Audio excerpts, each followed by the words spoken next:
एतस्माद् परम किंचन मन शुद्धेव न विद्यते जन्म जन्मांतरे भवेत् पुण्यम। जन्म जन्मांतरों के पुण्यों का जब उदय होता है तब ये भगवान की कथा सुनने को मिलती है। जय हो। और शिव पार्वती का विवाह प्रसंग, और आज बहुत बड़ा पवित्र दिन है और बहुत बड़ा शंकर भगवान का दिन है। इतना बड़ा दिन है कि आपकी सोच से भी परे है। शिव महापुराण में वर्णन आता है कि शिवरात्रि का जो पर्व है,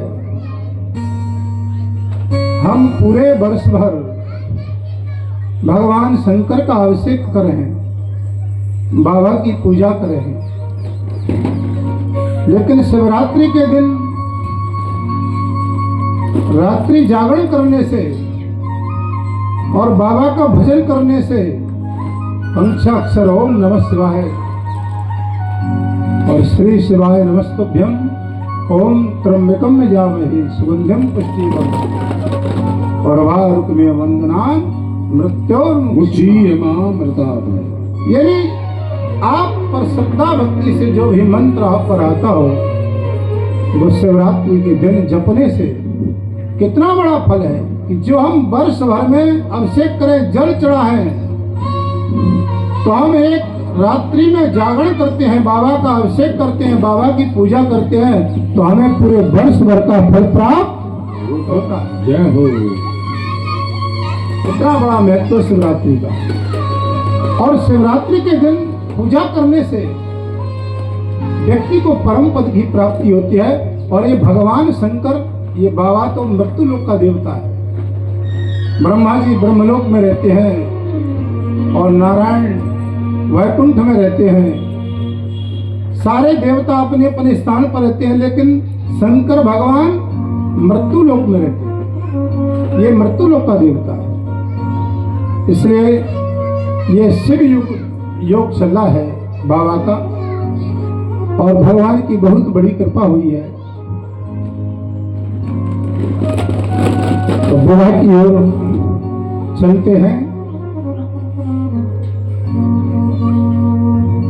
बोलिए शंकर भगवान की।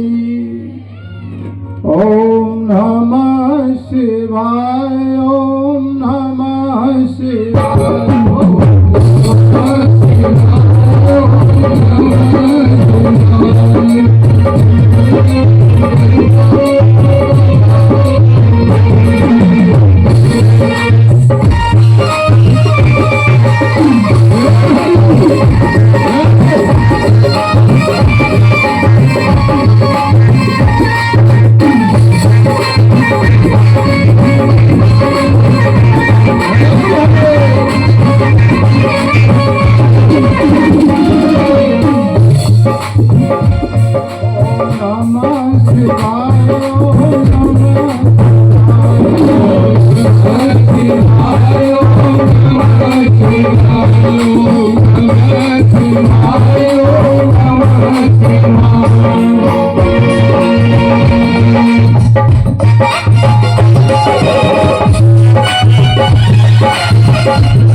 ब्रह्मा जी को, सारे देवताओं को निमंत्रण पत्र भेजा, लेकिन शंकर भगवान को कोई पत्र नहीं भेजा दक्ष प्रजापति, क्योंकि अभिमान आ गया था। महाराज जाओ। सती जी ने आकाश मार्ग में देखा, विमान होकर के जा रहे थे। जब कोई उत्सव होता है तो सज धज करके सारे देवता जा रहे थे और वो दक्ष प्रजापति के सती जी के यहीं पर होते हुए जा रहे थे। आकाश मार्ग से सती जी ने देखा कि वायुयान ये सारे देवता कहां पर जा रहे हैं। देखा कि तो एक देवता ने कहा कि आपको मालूम नहीं कि आपके पिता के यहाँ पर बहुत बड़ा यज्ञ हो रहा है। माता सती जी भगवान शंकर के पास गई और जाकर के भगवान शंकर से जाकर के प्रार्थना करने लगी कि महाराज अगर आपकी इच्छा हो तो मैं अपने पिता के यहाँ पर इस उत्सव में चली जाऊं। सती जी ने याचना करी और जैसे ही याचना करती हैं और सती जी कहती हैं कि पिता भवन उत्सव परमा जो प्रभु आयस हो तो मैं जाऊं कृपायतना सादर देखन सो। तो कहा कि महाराज अगर आपकी आज्ञा हो जाए तो मैं अपने पिता के यहाँ पर इस यज्ञ समारोह में चला जाऊं। जैसे ही जाने के लिए सती जी ने शंकर भगवान से कहा तो शंकर भगवान ने कहा देखो देवी हमारे पास तो कोई कार्ड सूचना ही नहीं है।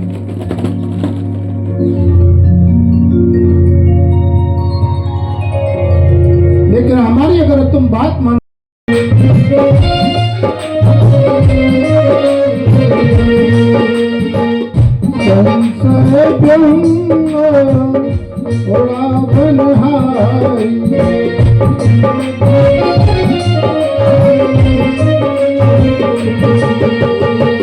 राम कथा सुंदर करता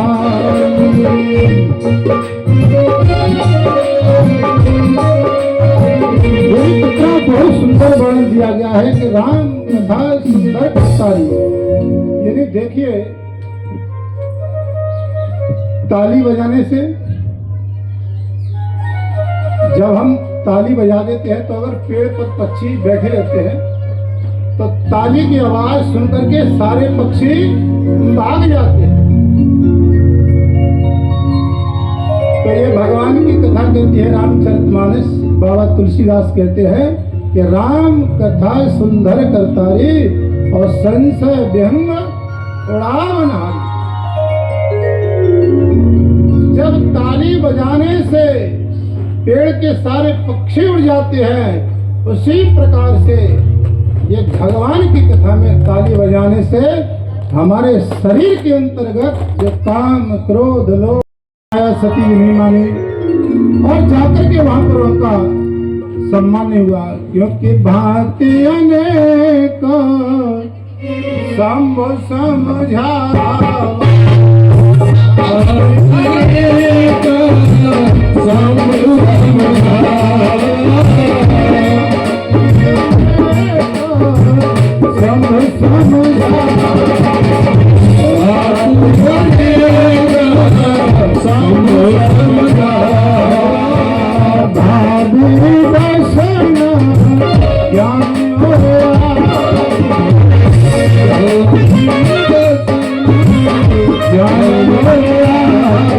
भगवान शंकर ने बार बार समझाया सती जी नहीं मानी और चले गई। अंत में उन्होंने जाकर के अपने प्राणों का ही परित्याग कर दिया। अस कहीं जोगी अग्नि तन जा और भयो सकल मख हाहाकार।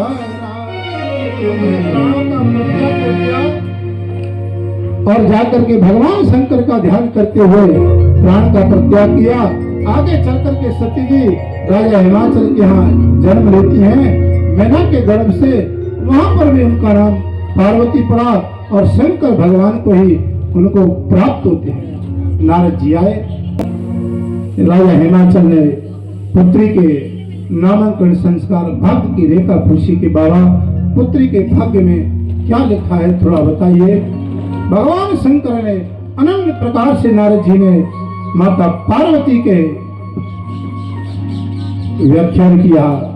नारद जी कहते हैं, हिमाचल जी, ये आपकी पुत्री बहुत ही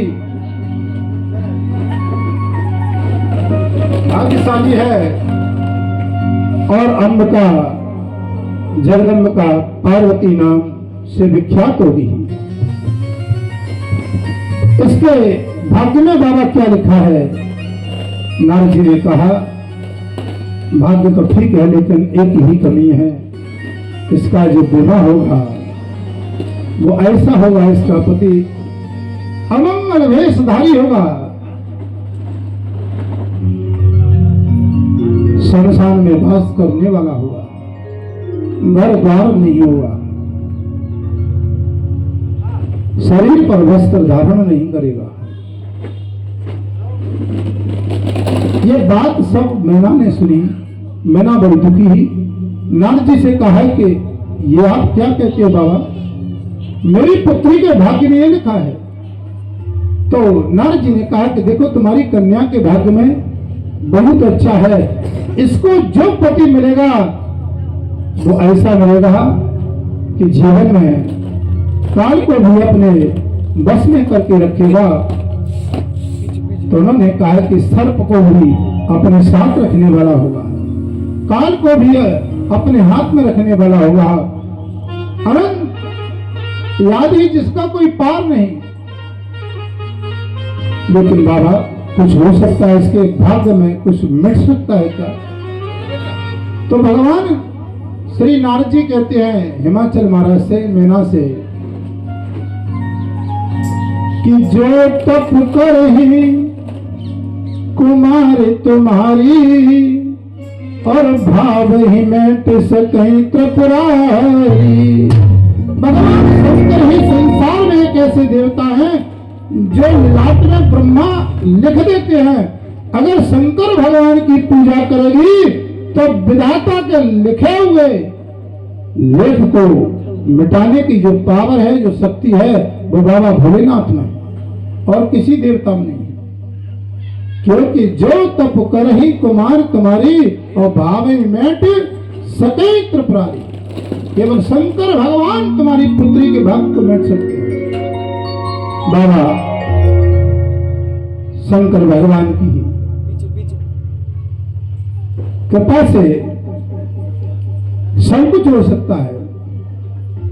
तब किया हजारों साल तक, और मैना ने बड़े ही भाव श्रद्धा भक्ति के साथ में शंकर भगवान के साथ विवाह करने का निश्चित कर लेती है। भोलेनाथ की दया कैसे पात्र है। शिवरात्रि का दिन है, एक लोटा जल से और सभी समस्याओं का हल होता है। अब दया करो ये भोलेनाथ, मस्त रहूं तेरी मस्ती में।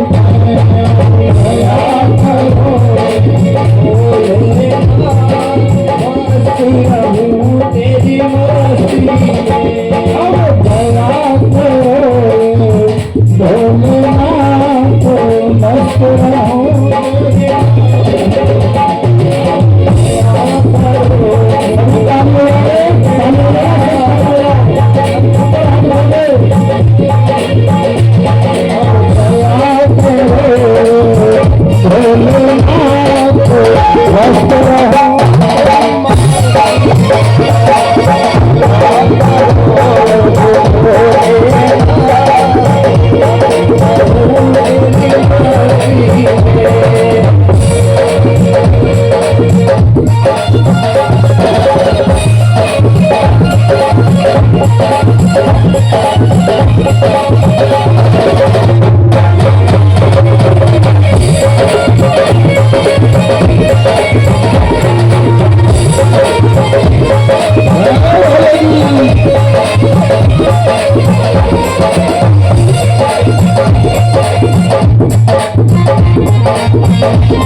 भोलेनाथ, मस्त रहूं तेरी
शंकर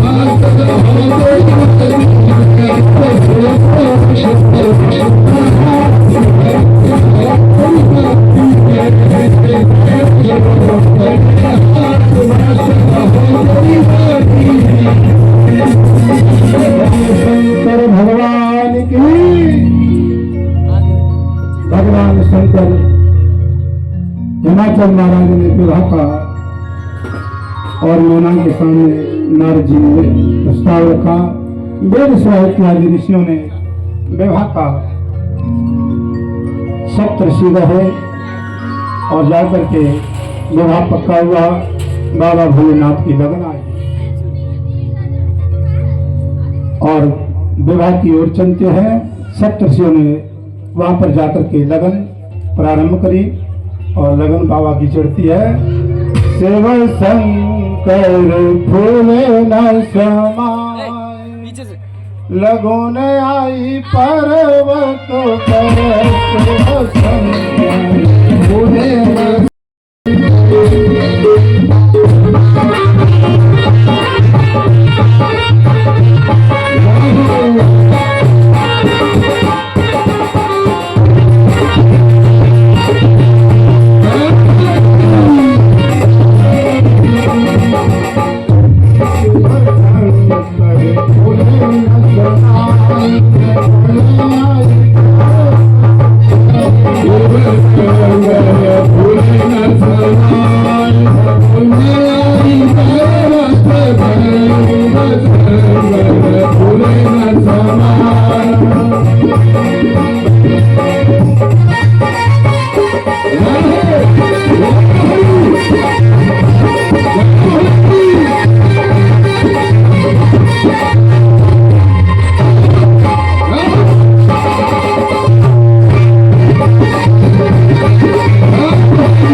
सूर्य आया है और भगवान शंकर ने राजा हिमाचल के यहाँ बड़ा सूचना जाती है। विवाह की संपूर्ण तैयारी होती है। बाबा बारात लेकर के आते हैं। शुभ दिन आता है। आज वो शुभ दिन आ गया। बाबा की बारात जा रही है तो आप सभी से गज करके और डांस भी करेंगे और बाबा की बारात में नाचेंगे। 4 बजे शाम को 4 बजे 5 बजे बारात निकलनी थी लेकिन और समय 5 ही बज गए लगता है। सारे देवता खड़े हुए हैं बारात में जाने के लिए। सज धज कर ये आ गए। और आजकल तो बारात का कोई समय नहीं। 10 बजे निकले के जाने रात को 11 बजे निकले। लेकिन बारात का सबसे समय गोधूली देगा जब रात्रि दिन और रात्रि का मिलन होता है। संध्या काल में द्वार पूजन होना चाहिए। 5 बजे बारात निकली भगवान शंकर की। सारे देवता सज धज करके भगवान विष्णु ब्रह्मा इत्यादि जा रहे हैं। लेकिन बाबा के 2 गण नंदी और भृंगी बेचैन हैं। भगवान शंकर बोले नंदी और भृंगी से कि भाई तुम दोनों क्यों बेचैन हैं? तो कहा कि प्रभु आज कोई भीख नहीं रहा है। कहा किस लिए? कि आपको सजाने के लिए है। और कोई देवता आया नहीं और बारात जाने का समय हो गया। भगवान शंकर बोले है देवताओं को अपने से टाइम मिले तब ना। गोस्वामी जी कहते हैं सारे देवता अपने अपने वाहन अपनी अपनी गाड़ी को संभाल रहे हैं और अपने अपने वाहनों को धो करके तैयार कर रहे हैं और बाबा भोलेनाथ की बारात में जाने के लिए। आप भी अपने रिश्तेदारी में जाते हो तो गाड़ी वाड़ी को धो धुआ करके कपड़ों को प्रेस व्रेस करके सब तैयार होकर जाते हैं। गाड़ी वाड़ी धोई, सब देवता अपने अपने वाहनों को सजा रहे हैं, धो रहे हैं क्योंकि बाबा भोलेनाथ की बारात में जा रहे हैं। जय हो। और बाबा गोस्वामी जी क्या वर्णन करते हैं कि लगे समारन सकल सुरा और वाहन विविध विमान,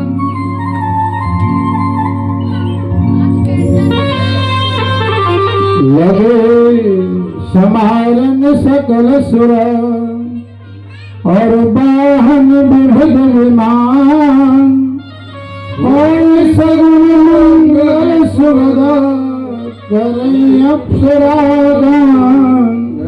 सारे देवता अपने अपने वाहनों को सजा रहे हैं, श्री हरि गरुड़ को सजा रहे हैं, और इंद्र अपने ऐरावत हाथी को रगड़ रगड़ के धो रहे हैं। कुबेर अपने विमान को महाराज चाइना वाली लाइट लगा रहे हैं। यमराज अपने काले कलूटे भैंसों को धो रहा है, घोड़ा निकला है, बार बार धो रहा है। किसी को किसी बात की चिंता नहीं कि दूल्हे की गाड़ी को कौन सजाए, और दूल्हे को तो छोड़ो, गाड़ी को छोड़ो, लेकिन दूल्हे को भी कौन सजाए। सभी देवता अप्सरा नृत्य कर रही हैं, और दूल्हे के घर में कोई महाराज उत्सव नहीं हो रहा है। बारातियों के घर में बैंड बाजे बज रहे हैं, लेकिन दूल्हे के घर में कोई उत्सव नहीं मनाया जा रहा है। माला अपने गढ़ों के पास बैठे अकेले, शंकर भगवान ने देखा नंदी और भृंगी दो गण आए बाबा के। बाबा देखो, आपको कोई सजाने के लिए नहीं आया, बारात जाने को तैयारी है। देवता सब सज के आगे पहुंच गए। भगवान शंकर ने कहा, बच्चों का मन काहे को दुखी करें, और कहा कि देखो, मानस में ऐसा दिया है और शिव महापुराण में कि जो जिसके साथ रहता है वो उसके स्वभाव को जानता है और उसके श्रृंगार को जानता है। भाई, तुम्हारे साथ कोई रहता होगा 24 घंटे, वही तो तुम्हारे श्रृंगार को जानेगा कि तुम कौन सा श्रृंगार करते हो।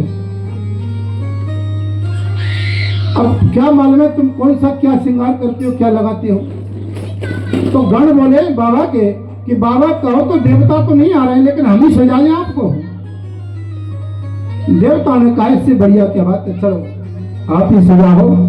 अनुमति दी बाबा ने, गण सजा रहे हैं। नंदी और भृंगी महाराज श्रृंगार कर रहे हैं, और जैसे ही बाबा का श्रृंगार हो रहा है, गोस्वामी जी बहुत सुंदर वर्णन करते हैं।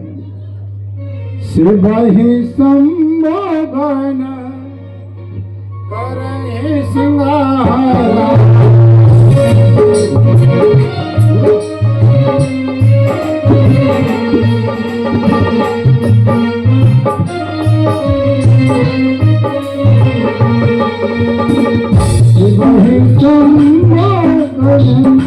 करहि श्रृंगारा,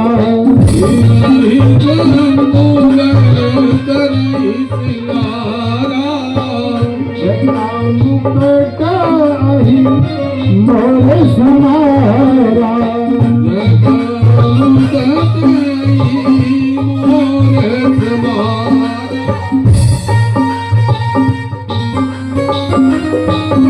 ओम नमः शिवाय, ओम नमः शिवाय, ओम शिवाय।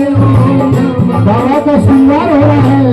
शिव संबोधन करहि श्रृंगारा, और गण आकर के श्रृंगार करे बाबा का। मोर यानी शेरा जो मुकुट होता है, तो कहा कि जब बारात चलती है तो दूल्हे का सेरा यानी जिसको मोर, यहाँ गोस्वामी कहते हैं कि जटा मुकुट मोर समारा,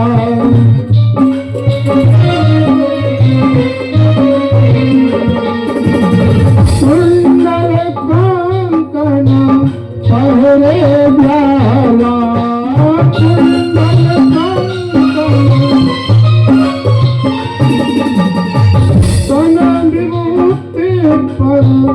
ये बरछाला लाट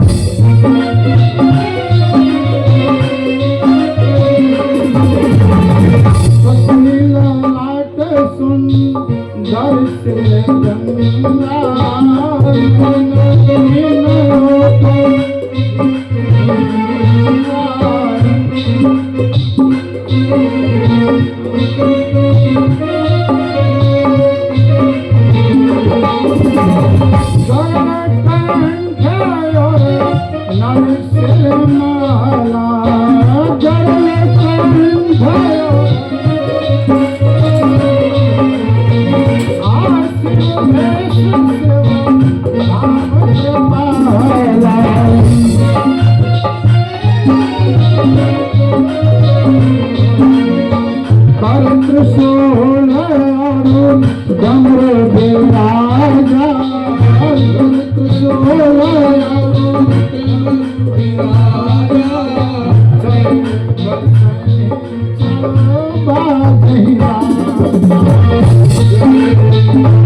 गंगा कर रहे हैं और जटाओं में महाराज जैसे ही सोचने लगे दृष्टि कहीं बाबा की काम धेनु के समय क्रोध के कारण भगवान शंकर की जटाएं निकल गई थी। भगवान ने मुकुट समय करके उनका समय का प्रारंभ किया तो मुकुट बन गया जटाओं का।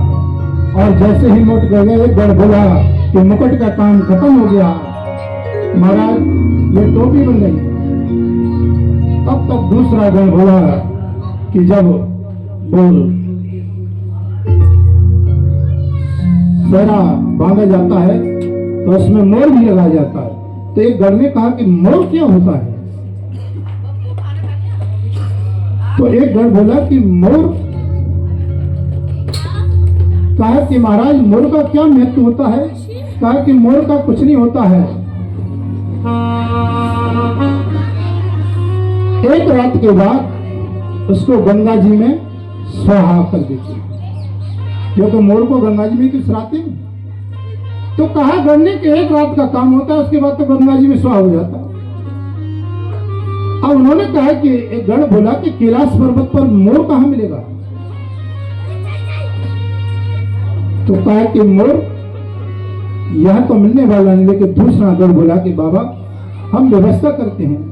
तो महाराज एक गढ़ गया और मोर किसको कहते हैं पता है? जो सेहरा लगा होता है और सेहरे के नीचे जो वो झल्लर सी क्या लटकी रहती है उसको मोर कहते हैं। तो झल्लर से लटका रहता है। तो उन्होंने कहा कि महाराज इस सेहरे के ऊपर एक मोर का भी आवश्यकता करें। तो गढ़ गया एक 25-30 सर्प लाया और छोटे छोटे सर्पों को ला करके और महाराज उनका मोर बनाया। तो जो फण था वो ऊपर कर दिया, उसका सेहरा बन गया और जो नीचे पूंछ थी उसका मोर बन गया और वो झल्लर सी लटकती है। तो कहा कि सब एक साइज के थे और एक ही कलर के सांप से थे, पतले पतले, कोई मोटा ताजा नहीं, एक से एक डिजाइन के सभी सर्प थे। अब महाराज सेहरा तैयार हो गया। कुंडल कंकन पहरे ब्याला। अब मोर के बाद कानों में कुंडल भी पहना जाता है। अब बाबा के गले में सर्प का कुंडल बनाया गया। अब सर्प का जब कुंडल बनाएगा तो कुंडल के नीचे कुछ झल्लर सा होता है, लटकता है। तो कहा कि वो व्यवस्था कहां करें? तो 2 बिच्छू पकड़ के लाए और वो सांप का कुंडल बनाया और नीचे 2 बिच्छू लटका दिए। तो कुंडल बन के बाबा का तैयार हो गया। कितना सुंदर श्रृंगार हो रहा है बाबा का। गांव ने श्रृंगार किया। महाराज कंकन एक गढ़ गया, 2 सांप लाया पतले पतले और 2 पतले पतले सांप उसने कंकन बनाए और बाजूबंद बनाए और महाराज वासुकी सर्प का यज्ञोपवीत बनाया गया। अब एक गढ़ बोला कि महाराज कि सब कुछ हो गया लेकिन बाबा का श्रृंगार तो हो गया, लेकिन उसके बाद कुछ श्रृंगार तो कुछ लगना चाहिए, पाउडर वगैरह। कहा कि फेशियल यहाँ से कहाँ से आएगा? तो कहा कैलाश पर्वत पर फेशियल की व्यवस्था नहीं।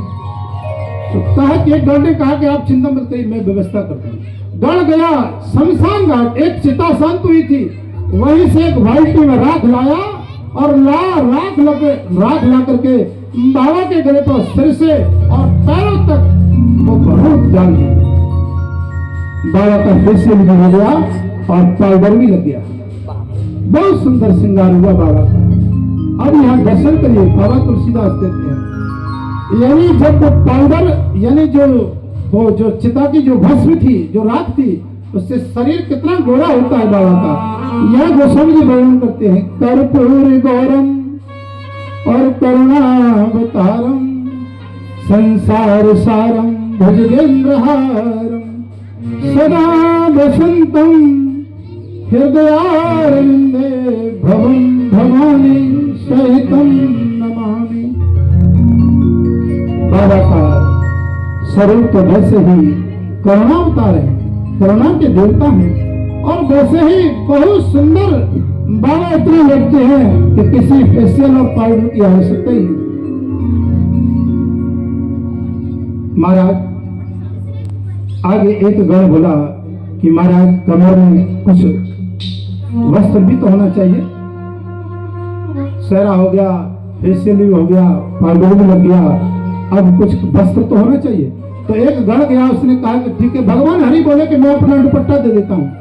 शंकर जी बोले मैं तुम्हारा काय करूं? कहा कि महाराज एक बागंबर लाया और बागंबर ला करके लपेट दिया बाबा के। बागंबर होता है मोटा, और वो खिसक गया नीचे को। तो बार बार खिसकने लगा। बाबा जब जाने लगे बारात में, तो महाराज गण ने कहा कि देखो मैं व्यवस्था करता हूँ। एक सांप लाया और उससे बागंबर से लपेट दिया और कहा कि सांप से कि तू देख, खिसकना मत, और जब तक बारात कैलाश पर्वत तक नहीं पहुंच जाए, हिमालय महाराज पे, तो कहा कि तब तक तू खिसकना मत। कर त्रिशूल डमरू विराजा चल ही बसे चढ़े बाजीरा। और सारे भूत प्रेतगण बाबा की बारात में जा रहे हैं और बोल रहे हैं महाराज जाकर के जैसे ही देवता आगे चल रहे हैं, बाबा पीछे चल रहे हैं, श्रृंगार पूरा होता है। बोलो बम बम बम, बोलो बम बम बम, बोलो बम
लेकिन बाबा भोलेनाथ नंदी पर बैठते हैं, पालकी पर नहीं, नंदी पर विराजमान होते हैं।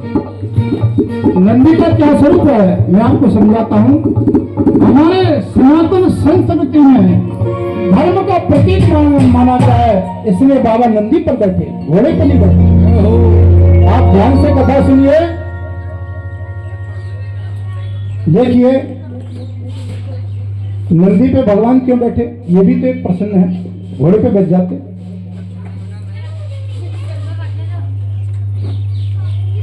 नंदी पे बाबा क्यों बैठे? आज का दूल्हा घोड़ा बैठता है, पालकी बैठता है, क्यों बैठे नंदी?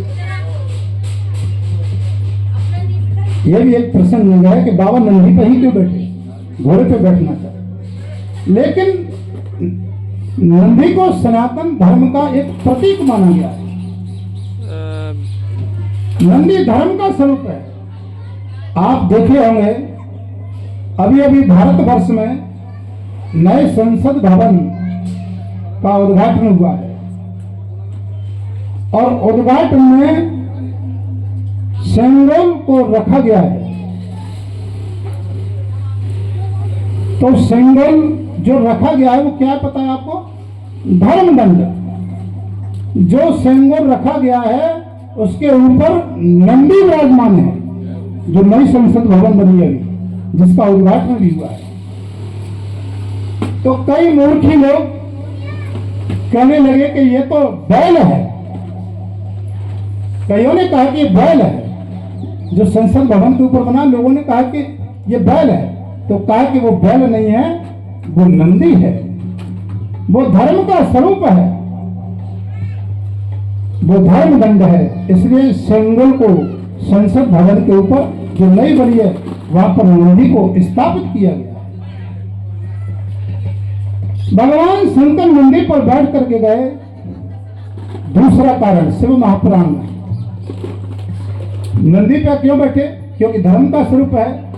और शिव महापुराण कहती है कि धर्म पत्नी का वर्ण करने जा रहे हैं बाबा आज, इसलिए नंदी पर सवार होकर के जा रहे हैं, क्योंकि नंदी धर्म का स्वरूप है। कर्म पर आरूढ़ होकर के बाबा जा रहे हैं। ये भगवान शंकर ने सबको शिक्षा दी। नंदी महाराज पर बैठे बाबा, भंगी संगी नंदी बाबा चारों विराजमान है और बारात जारी है महाराज। सभी देवता आगे चल रहे हैं, देवियां भी आगे चल रही है देवताओं की। और यहाँ दर्शन कीजिए। देखी शिवई सोरा प्रिय नौसिका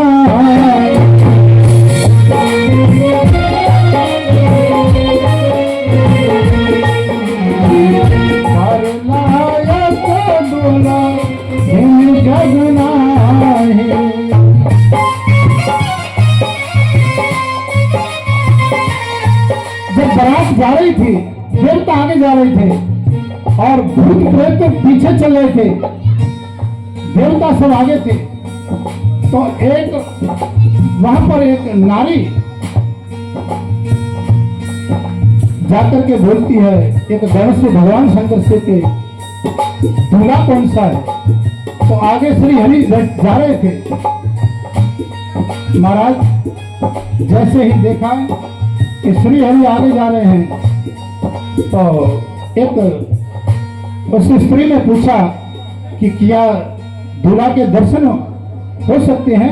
ये बारात, क्योंकि विष्णु भगवान सबसे आगे थे तो बहुत सुंदर थे, इधर ब्रह्मा थे, बहुत सुंदर लग रहे थे। उन्होंने कहा कि देखो, विष्णु भगवान को देख के कहा कि यही दूल्हा लगता है, क्योंकि ये पालकी पे बैठे हुए हैं, ये सबसे सुंदर लग रहे हैं।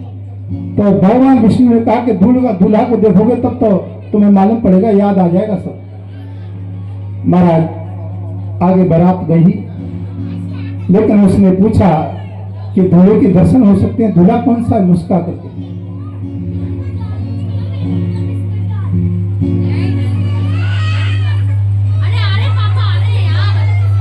तो भगवान शंकर देवता आगे जा रहे हैं।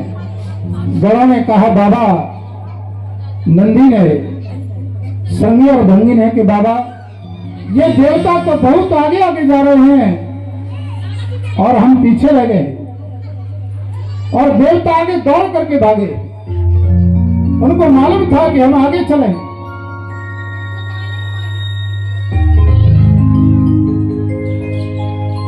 भगवान विष्णु बोले सभी देवताओं से सुनिए मेरी बात।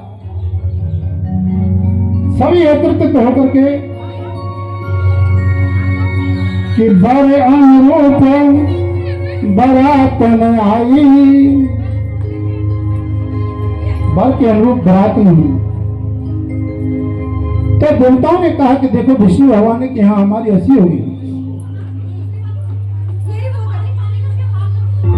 सब लोग असंग है, क्या कहेंगे वहां पर जाकर के।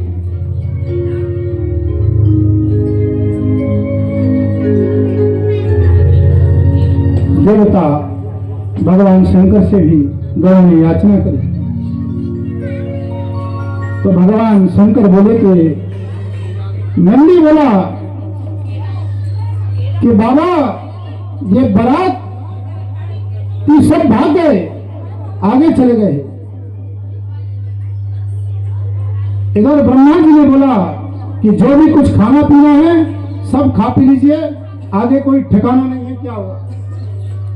महाराज नंदी ब्रह्मी सब आगे पहुंचे और जैसे ही बाबा भोलेनाथ की बारात पहुंचती है और लोगों ने वहां देखा सेवयानुशासन सुन सब आए और जय शिव शंकर जय भोला।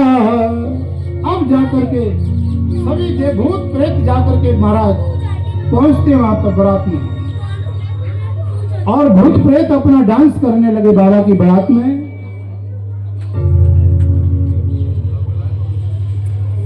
हाँ बोला डांस करें। जाकर के भगवान शंकर का वहां पर सभी भूत प्रेत देवता आगे हैं, भूत प्रेत अपना डांस कर रहे हैं। यहाँ गोस्वामी जी वर्णन करते हैं कि सेव अनुसार सेव जय शिव शंकर जय भोला।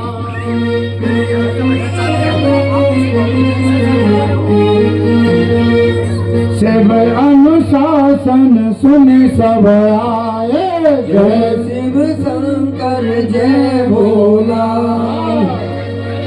जय शिव शंकर जय भोला। प्रभुपद जल शीश तिन नाये जय शिव शंकर जय भोला। मोहन नाना भेसा शिव शंकर जय भोला। शिव समाज निज देखा जय शिव शंकर जय भोला। मुखहीन विपुल मुख का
सभी भक्त ताली बजाओ।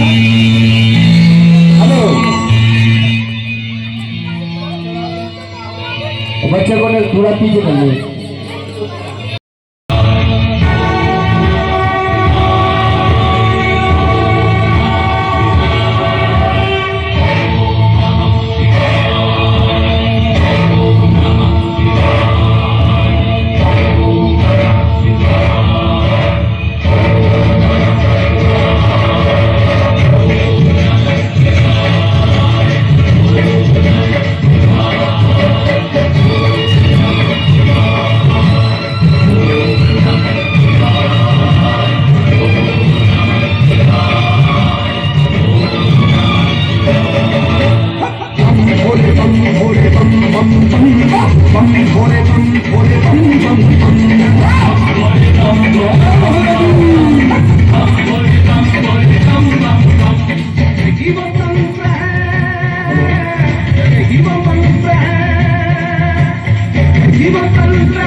भोजन कर लो। गोरा, आज भोजन में क्या है? केले, हलवा, रोटी।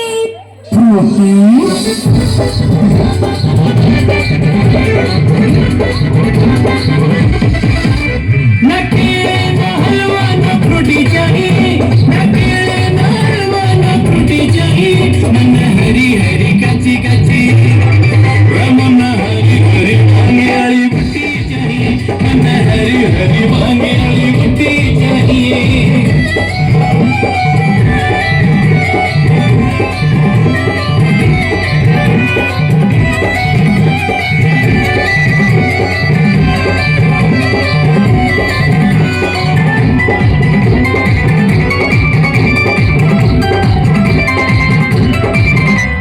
जिस दिन ते भोले तेरे ब्याह के आए, मेरी ते जान मरण में से आई। सुन, जिस दिन ते भोले तेरे ब्याह के आए, मेरी ते जान मरण में से आई। सारा दिन गोरा पड़ी रह तू ठाली, के जुल्म हो गया थोड़ी मंगिया घोटाली, मन बैठन में चटाई टूटी फूटी चाहिए, बैठन में चटाई टूटी फूटी चाहिए, पर मन हरी हरी कच्ची कच्ची, मन हरी हरी भांगे वाली बुट्टी चाहिए, मन हरी हरी भांगे वाली बुट्टी चाहिए।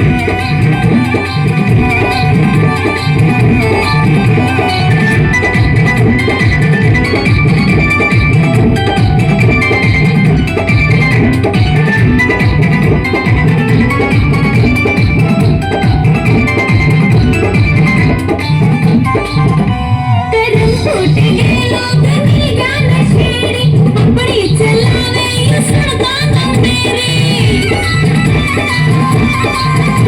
तेरे फूट गए लोग मिल गया नशेड़ी, अपनी चलावे ये सड़का ना मेरी। जानू सु किसके भगाए मैं हारी, देख के राशि नहीं तन में सारी, ऐसे भक्तों की भक्ति ना जुटी चाहिए, भक्तों की भक्ति ना जुटी चाहिए, मन हरी हरी कच्ची कच्ची, मन हरी हरी भांगे वाली बुट्टी चाहिए, मन हरी हरी भांगे वाली बुट्टी चाहिए।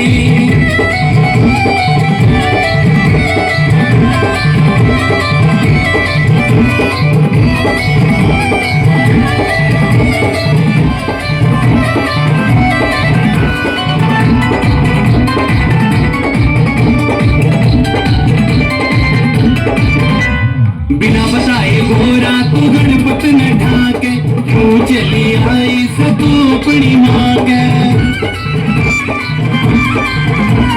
बिना बताए गोरा तू गणपत न ढाके, क्यों चली आई सतू अपनी माँ के। रोज रोज घोटू सुबकिया ने खाई, तेरी गैया रेटी भोले में तंग आई। मैं कन्या जाऊं भोले मन में छुट्टी चाहिए, मैं कन्या जाऊं तेरी गैया छुट्टी चाहिए। तन्ने तो हरी हरी भांग वाली बुट्टी चाहिए, तन्ने हरी हरी भांग वाली बुट्टी चाहिए।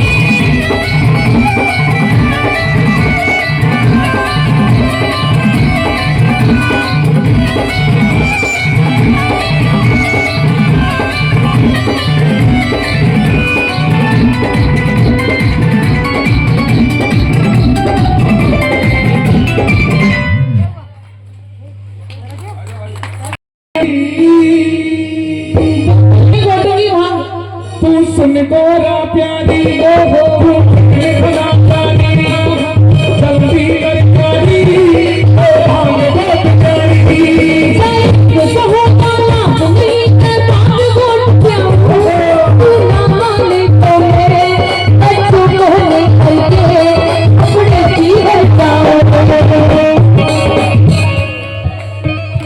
भोलेनाथ, मैं चली अपने पीहर। क्या? मैं जा रही हूँ अपने पीहर। Tata bye bye see you. बेटा गणेश, पापा को बाय करो। तू कहाँ जा रहा है? पीहर। बेटा पीहर तो मेरा है, तू तो अपने मामा के जा रहा है। हेलो गोरा, जी ये तो बच्चा है, अच्छा तू समझदार है, अच्छा मत जा। जाऊंगी। आजा, आजा। नहीं मत पीहर जाऊंगी। मत जा, जाऊंगी। बहुत पछतावेगी। पछताऊंगी। मैं कह रहा हूँ बहुत पछतावेगी। क्यों पछताऊंगी? बावड़ी रास्ते में खतरा बहुत है, खतरा खतरा? बहुत खतरा है। क्या खतरा है? तुझे नहीं पता? नहीं। रास्ते में बाबा राम रहीम का डेरा पड़े हैं। भोलेनाथ तू मेरी एक शर्त मानेगा तो आओ मैं। मान लो सारे वक्त मना करें। अच्छा मना करें। भोलेनाथ तुझे एक बात बताऊं, तू इन भक्तों के चक्कर में मत पड़, क्योंकि इन भक्तों का कुछ नहीं जाएगा, घर तो तेरा बर्बाद होगा। कैसे? तू अपनी सोच कि तेरा क्या होगा कालिया। माननी पड़ेगी। शर्त बता क्या है? शर्त बस ये है, एक बार ये कह दे माँ। गणेश की माँ? नहीं, यूं बोल माँ। कार्तिक की माँ? तेरी माँ। मेरी माँ कैसे सके? पर पूछूंगा अपने भक्तों से। पूछ ले। भैया शादीशुदा मर्द कौन कौन है? हाथ ऊपर करो जो शादीशुदा मर्द, जो अपनी घरवाली से माँ कहते हो। यहाँ तो बहुत है, मैं नहीं कहूंगा। तुझे मांग उठवानी है? उठवानी है। जीता रहे। 1 2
और साथ में ये भी कहती है दूल्हे को भी देखे आना, दूल्हा कैसा है।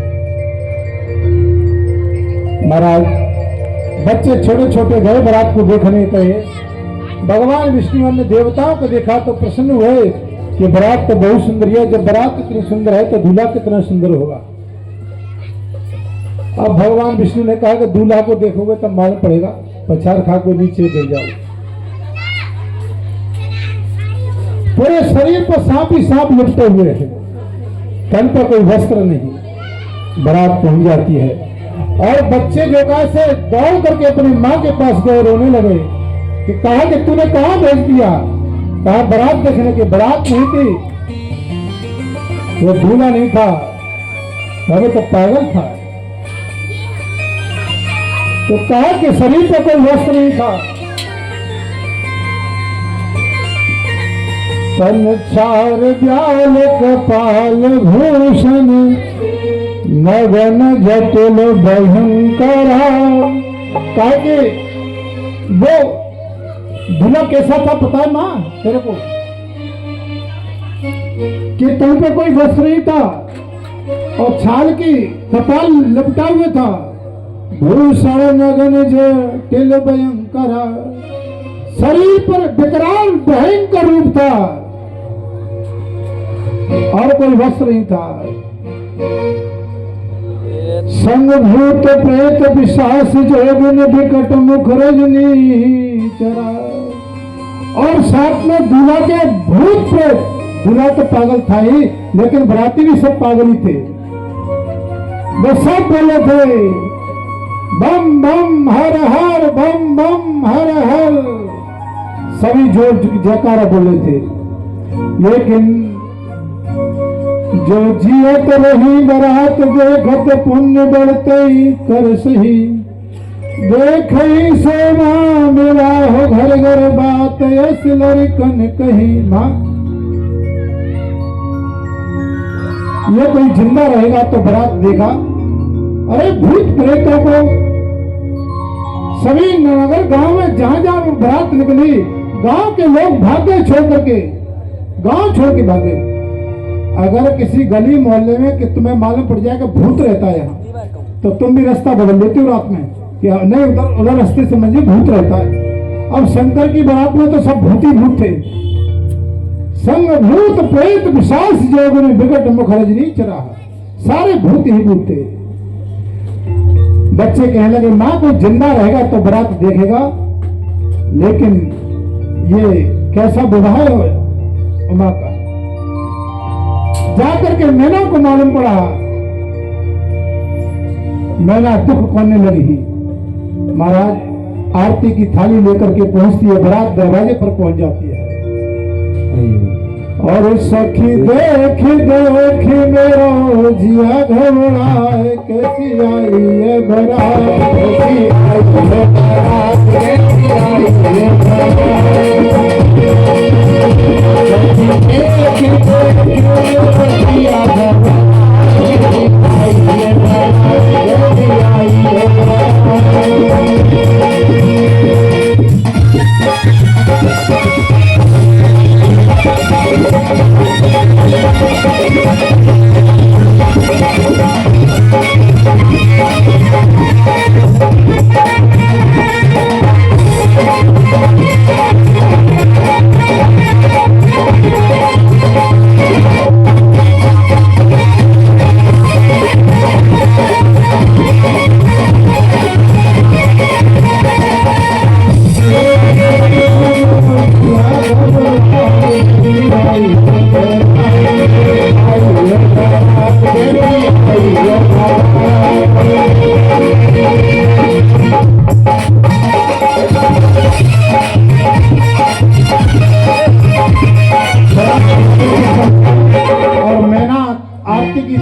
जब दूल्हा दरवाजे पे आता है तो सास जो कैसे उसकी आरता करती है, और जैसे ही वो आरता करने के लिए मैनावती जा रही हैं, कैसे दूल्हा की लूंगी बलैया, कैसे दूल्हा की लूंगी बलैया, कैसे दूल्हा की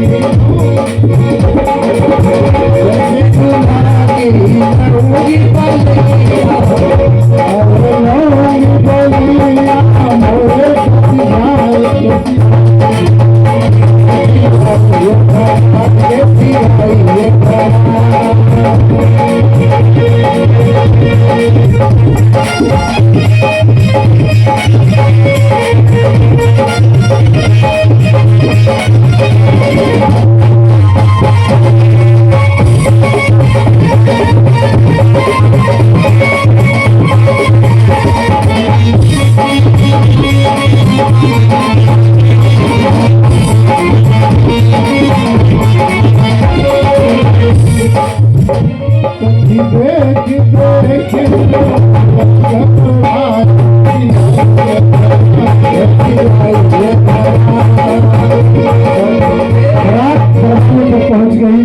मैनावती जो आरता करने जा रही थी, आरती की थाली जमीन पर गिर पड़ी और मैना पछाड़ करके जमीन पर गिर गया। कहा कि मैं से बाबरे दूल्हा के साथ मैं अपनी बेटी को थोड़ी देंगी। और जैसे उसने कहा कि ये किसने संबंध करवाया है, जैसे ही वो बच्चे देख करके आए थे बारात को, तो बच्चे डर के अपनी माँ से बोले हैं कि अम्मा नगर में आए गए हवा, अम्मा नगर में बड़े बड़े हुआ आए, अम्मा नगर में आए गए हवा, और नाहिन बोली मेरो कित गयो नौआ, नाहिन बोली मेरो कित गयो नौआ, भार में जाए बहन ऐसो बोलुआ। इधर में माँ पार्वती से उनकी सखी कहने लगी, मैया पार्वती से कहने लगी, हे पार्वती, हे गौरा, तेरी तो किस्मत फूट गई। आइएगा। और कैसे कहने लगी, हे माँ गौरा पार्वती,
नारद कर मैं कहा बिगाड़ा, और भवन मोर जिन बसत उजारा।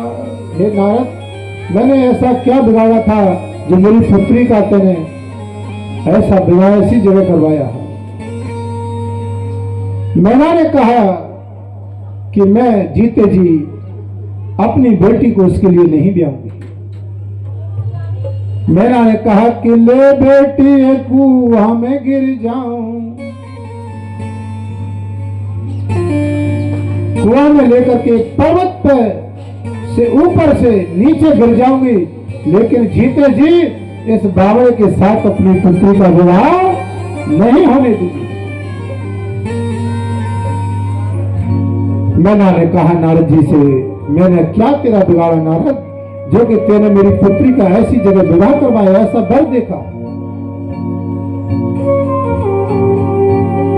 नारद जी ने मैना को समझाया, हिमाचल महाराज को वेद सरा ऋषि क्या दिया है। उन्होंने कहा कि ये दूल्हा साधारण नहीं है मैना, हिमाचल महाराज को सांत्वना दिलवाई, ये तेरी पुत्री बड़ी भाग्यशाली है, तब किया है, तब तेरी पुत्री ने यह वर प्राप्त किया है। जो तब कहीं तुम्हारी तुम्हारी और भाव है मैं सकैत प्राणी। अरे ऐसा दूल्हा मिला है माता पार्वती को, जो कभी संसार में व्यक्ति को बार बार जन्म लेकर मरना पड़ता है, लेकिन पार्वती का दूल्हा तो ऐसा है कभी मरता ही नहीं। ये अमर सुहाग अटल हो जाएगा, इसको जब जब मिलेगा बाबा भोले ही नाथ मिलेगा। जब जब शरीर का परित्याग करेगी पार्वती, तब तब इसको शंकर ही प्राप्त होगी। बारात पहुंची, भोजन करवाया और देवताओं की प्रति बैठी। मनुनुसार सभी देवता बैठे हुए हैं। मनुनुशासन गणपति पूजन संभवान, कोई सुन संशय करे नहीं सूर्यनाथ जी जान। संसार में गणपति जी का विवाह होता है, भगवान शंकर का गणपति का आह्वान पूजन होता है। अब यहाँ गोस्वामी तुलसीदास कहते हैं कि शंकर जी के विवाह में गणेश जी कहां से आ गए, क्योंकि विवाह अभी हुआ नहीं तो फिर गणेश जी पैदा कैसे हुए। तो गोस्वामी जी कहते हैं कि मनु अनुशासन गणपति पूजन संभवान, और कोई नहीं संशय कोई सुन संशय करे जने सूर्यनाथ जी जान। ये कोई संशय संसार में न करे है, क्योंकि बेटे अनादि अनंत है। देवताओं का कोई आदि और अंत नहीं होता है। बाबा भोलेनाथ का विवाह की विधि मुनियों के द्वारा कराई गई। पाण ग्रहण संस्कार होता है। पाण ग्रहण जब कीन महेशा, और ही हर से तब सकल सुरेशा। पाण ग्रहण संस्कार होता है, विवाह की पूर्ण पद्धति होती है। दशों दिशा में जय जयकार हो रही है। बोलिए शंकर भगवान की। बारात जैसे ही महाराज बारात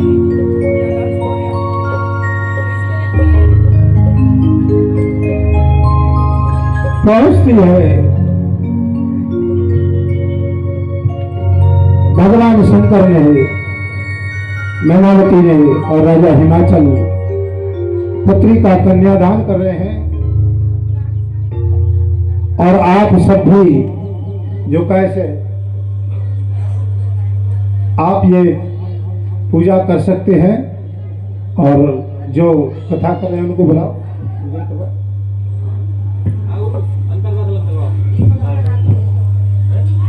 आज है विवाह हुआ है अब हो रहा कन्यादान हिमाचल के आंगन में, अब हो रहा कन्यादान।